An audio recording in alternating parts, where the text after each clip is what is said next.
We came to this location because of the beautiful pasture and the wonderful barn and the access to the National Forest, riding trails, and it just seemed like a dream come true. And shortly thereafter, I started wondering, as someone with a background in history, who were the Battersons and why did they move here?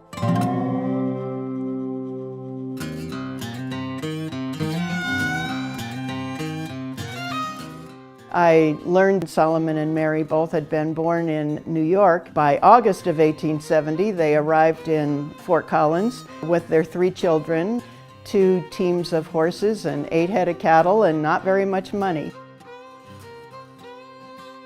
I grew up on a cattle ranch in the panhandle of Idaho and loved old barns, and I found out that it had been built as a stage station in 1890, and the stage traffic along this road was rapidly increasing, so Solomon Batterson decided to build a whole barn to house the horses that were being changed off of the stage and wagons. And one of the early clues, before I even knew that, was the 2 tie holes in the top of each manger board, where inside a small stall you could leave 2 horses harnessed together and tie them at these tie holes and they wouldn't get tangled up.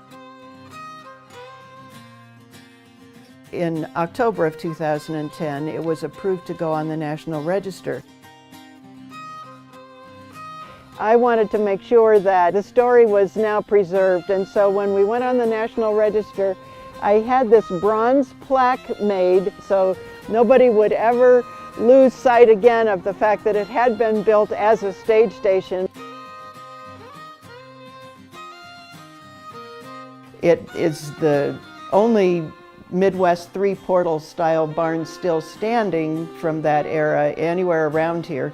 So it's just been a landmark for so many people. I hope that it continues to have somebody care for it who loves it and keeps it in its place in the community. School children come here to learn about how the Battersons lived in the very early days over 150 years ago.